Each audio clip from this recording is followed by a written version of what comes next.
श्री स्वामी समर्थ. नमस्कार मित्रांनो. 19 एप्रिलला म्हणजेच रविवारी आहे अक्षय तृतीया. हिंदू कॅलेंडरच्या मुख्य दिवसांपैकी एक म्हणजे अक्षय तृतीया. आपल्या हिंदू धर्मामध्ये हा अत्यंत पवित्र दिवस आणि शुभ मानला जातो. अक्षय तृतीया वैशाख महिन्याच्या शुक्ल पक्षाच्या तृतीयेला साजरी केली जाते. याला अखादी तीज असेही म्हणतात.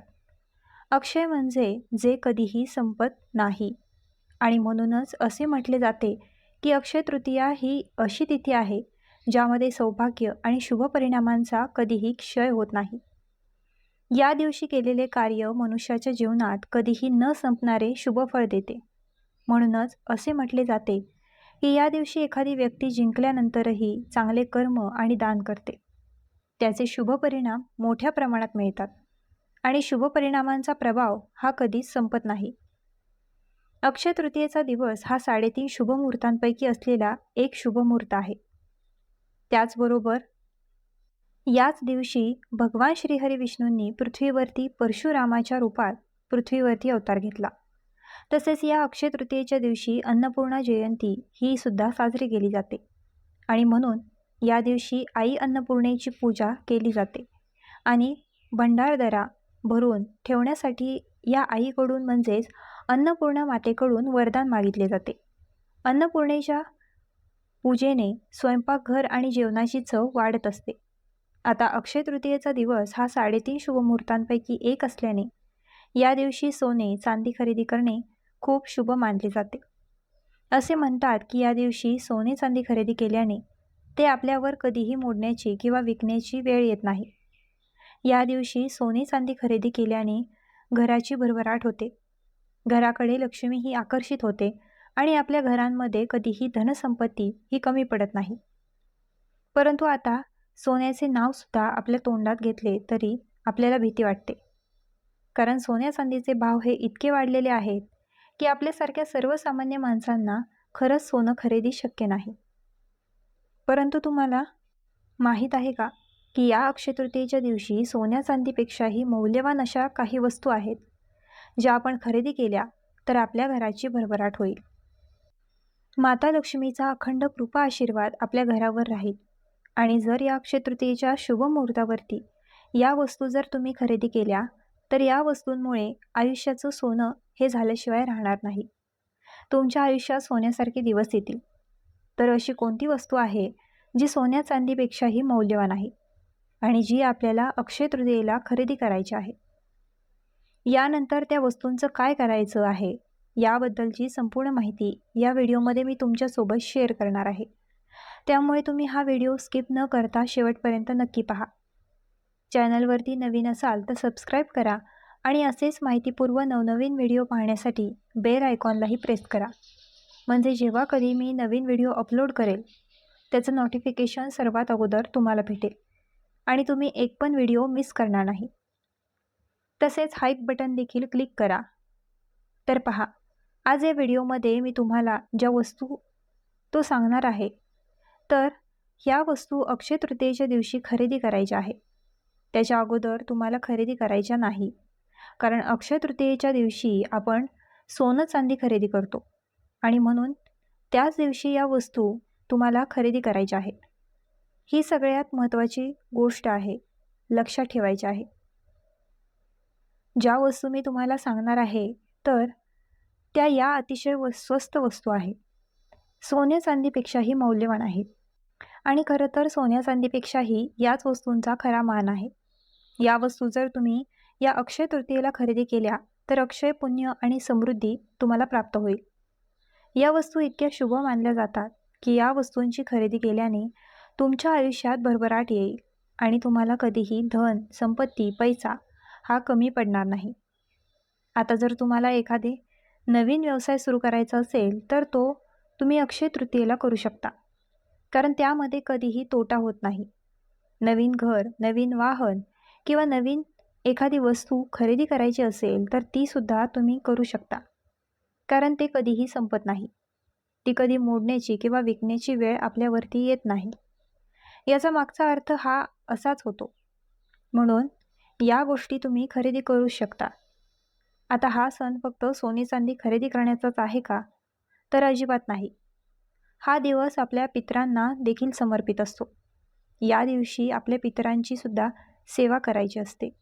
पितरांच्या सेवेसोबतच आपल्याला भगवान श्रीहरी विष्णू आणि माता लक्ष्मी यांची सुद्धा सेवा करायची आहे. कारण या दिवशी भगवान श्रीहरी विष्णू आणि माता लक्ष्मी यांची एकत्रित पूजा केल्याने त्यांचा मिळणारा कृपा आशीर्वाद हा आपल्याकडे अक्षय राहत असतो आणि आपल्या घरातून लक्ष्मीही कधीही काढता पाय घेत नाही. आता आपल्याला या अक्षय तृतीयेला अशा कोणत्या वस्तू खरेदी करायच्या आहेत ते आपण पाहणार आहोत. या वस्तू खरेदी केल्यामुळे घरामध्ये सुख, शांती, समृद्धी अगदी भरभरून येते. त्यामध्ये महत्त्वाच्या वस्तू म्हणजे मातीचा घडा. आता अक्षय तृतीया ही उन्हाळ्यामध्ये येते आणि या दिवशी मातीचा नवीन घडा खरेदी करणे आणि तो पाण्याने भरून दान करणे याला जलदान म्हणतात. आणि हे दान सोन्याच्या दाना इतकेच प्रभावी मानले जाते.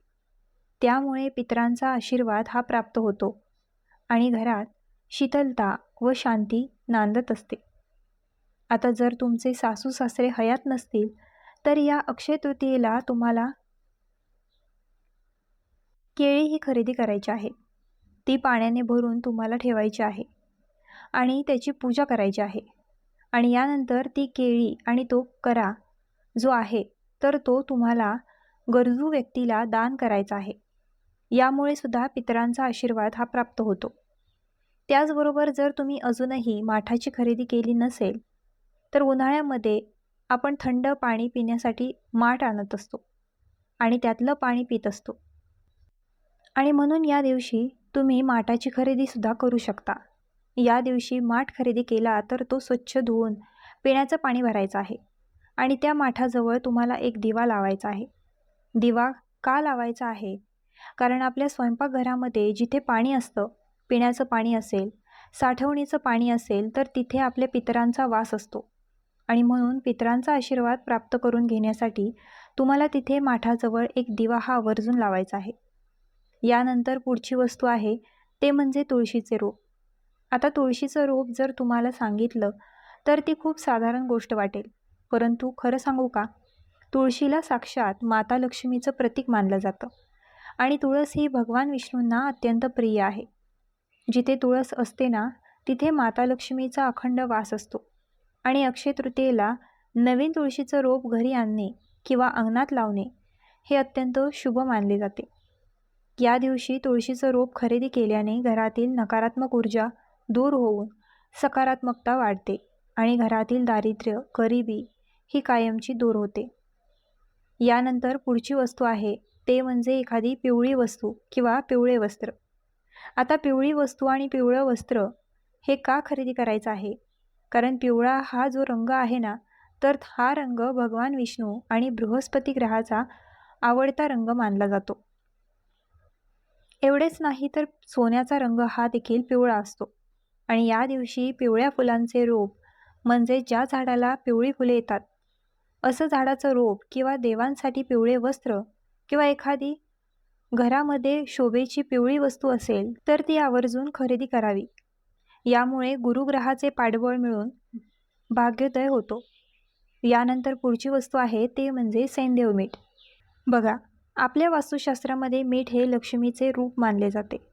अक्षय तृतीयेला सैंधव मिठाचे पाकिट घरी आणल्याने घरातील वास्तुदोष हा दूर होतो आणि या मिठाचा वापर जेवणात किंवा घर पुसताना केल्याने घरातील लोकांचे आरोग्य हे कायमचे निरोगी राहते आणि घरातील सर्व दोष, इडापिडा, नकारात्मकता ही दूर होते. यानंतर पुढची वस्तू आहे ते म्हणजे कापूर.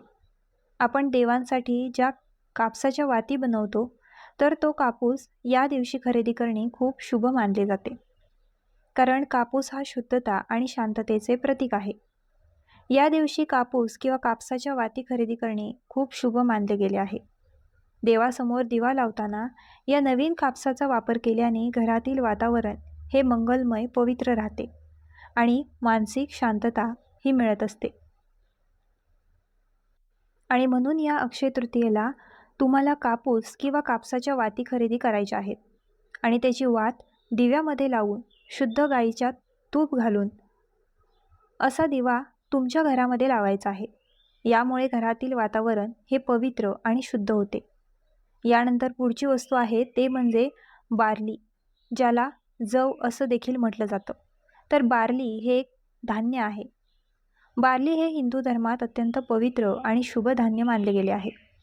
तुम्ही बघितलं असेल, आपण नवरात्रीमध्ये जेव्हा घटस्थापना करतो, तेव्हा घटस्थापनेच्या वेळी प्रथम अन्न म्हणून जव पेरले जाते, जे समृद्धी आणि प्रगतीचे प्रतीक आहे.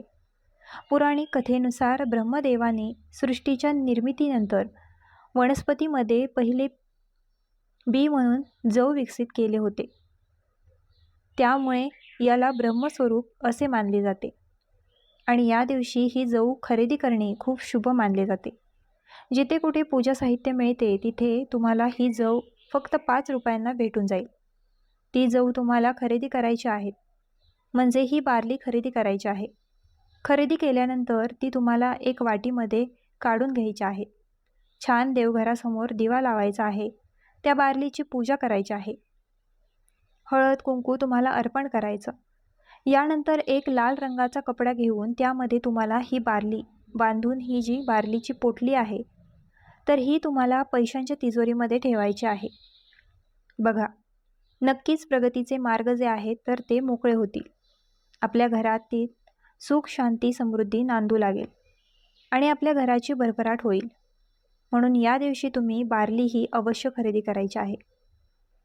त्याचबरोबर पुढची वस्तू आहे ते म्हणजे झाडू. दिवाळीच्या दिवशी आपण लक्ष्मीपूजनाला लक्ष्मी स्वरूप झाडूची पूजा करत असतो. तर अक्षय तृतीयेच्या दिवशी तुम्ही छोटीशी शिराई किंवा झाडू जो आहे तर तो आवर्जून खरेदी करायचा आहे आणि यानंतर त्या झाडूला हळद कुंकू अक्षदा फुले वाहून तुम्हाला पूजा करायची आहे आणि तो तसाच तुम्ही घरामध्ये ठेवून द्या. तुमचा जुना झाडू खराब झाल्यानंतर तो नवीन झाडू जो तुम्ही अक्षय तृतीयेला आणलेला आहे तर तो तुम्हाला वापरायचा आहे. यानंतर पुढची वस्तू आहे ते म्हणजे कवड्या. बघा, कवड्या या माता लक्ष्मीला अत्यंत प्रिय आहेत. जर तुम्ही माता लक्ष्मीचा कोणताही फोटो पाहिला असेल किंवा मूर्ती बघितली असेल तर माता लक्ष्मीच्या गळ्यांमध्ये कवड्यांची माळ ही अवश्य असते.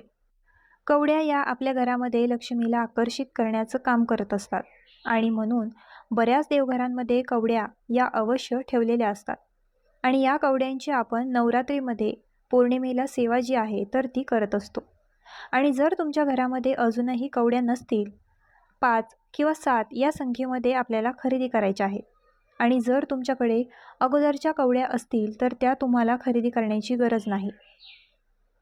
या दिवशी कवड्यांची खरेदी करायची आहे आणि त्यांची सेवासुद्धा करायची आहे आणि या दिवशी आपल्याला या कवड्या ज्या आहेत तर त्यांची पूजा करून अन्नपूर्णा मातेजवळ ठेवायच्या आहेत. यामुळे आपल्या घरात अखंड लक्ष्मी वास करेल. यानंतर पुढची वस्तू आहे ते म्हणजे अन्नपूर्णा मातेची मूर्ती. बघा, आपल्या हिंदू धर्मामध्ये अन्नपूर्णा मातेला खूप जास्त महत्त्व आहे. आपण विशेष काही अशी अन्नपूर्णा मातेची पूजा करत नाही, परंतु अक्षय तृतीयेच्या दिवशी अन्नपूर्णा जयंती ही सुद्धा साजरी केली जाते. म्हणजेच अन्नपूर्णा मातेचा वाढदिवस आपण साजरा करत असतो. या दिवशी माता पार्वतीने अन्नपूर्णा स्वरूपात जन्म घेतला आणि म्हणून आपण हा दिवस जो आहे तर तो साजरा करत असतो. जर तुमच्या घरामध्ये अजूनही अन्नपूर्णा मातेची मूर्ती नसेल तर ती आवर्जून तुम्हाला खरेदी करायची आहे आणि जर मूर्ती असेल तर त्याची तुम्हाला पूजा ही देखील करायची आहे. यानंतर पुढची वस्तू आहे ते म्हणजे पिवळी मोहरी. बघा, या दिवशी पिवळ्या मोहरीची खरेदी करणे हे देखील सोन्यापेक्षाही मौल्यवान समजलं जातं. पिवळी मोहरी ही अत्यंत महत्त्वाची आहे. या दिवशी पिवळी मोहरी खरेदी करून त्याची पूजा केल्याने घरामध्ये सकारात्मक ऊर्जेचा प्रवाह जो आहे तर तो खूप जास्त वाढतो आणि घरातील नकारात्मक ऊर्जा ही नष्ट होऊन माता लक्ष्मीचा भरभरून आशीर्वाद हा प्राप्त होतो. आपल्या घरामध्ये सुख समृद्धी नांदते. त्यामुळे त्या दिवशी तुम्हाला पिवळी मोहरी ही आवर्जून खरेदी करायची आहे. तसेच या अक्षय तृतीयेच्या दिवशी पितळाची भांडी ही सुद्धा खरेदी करणे खूप शुभ मानले जाते. जर आपल्या घरामध्ये या दिवशी पितळाची भांडी आपण खरेदी करून आणली तर घरांमध्ये संपत्ती वाढत असते. अन्नधान्याचा पुरवठा जो आहे तर तो कधीही कमी पडत नाही. त्यामुळे शक्य असेल तर एखादं तांब्याचं भांडं जे आहे तर ते आवर्जून खरेदी करावं. त्याचबरोबर पुढची वस्तू आहे ते म्हणजे श्रीयंत्र. बघा, श्रीयंत्र हे माता लक्ष्मीचं आसन मानलं जातं आणि माता लक्ष्मी ही तिचे आसन सोडून कधीच कुठे जात नसते. जर हे श्रीयंत्र आपल्या घरामध्ये असेल, आपल्या देवघरामध्ये असेल, तर आपल्या घरातून लक्ष्मी ही कधीच कुठे जात नाही. जर या दिवशी श्रीयंत्राची खरेदी केली तर आपल्या घरातील आर्थिक चणचण जी आहे तर ती दूर होते. घरात पैसे येण्याचे सर्व मार्ग हे देखील मोकळे होतात. आणि म्हणून जर तुमच्या देवघरामध्ये अजूनही श्रीयंत्र नसेल तर ते खरेदी करायचं आहे. त्यावरती कुमकुम अर्चन जे आहे तर ते तुम्हाला आवर्जून करायचं आहे. तर मित्रांनो, आजचा हा व्हिडिओ तुम्हाला कसा वाटला मला कमेंट करून नक्की सांगा आणि आपल्या ग्लो मराठी चॅनलला लाईक, शेअर, सबस्क्राईब आणि हाईप करायला विसरू नका.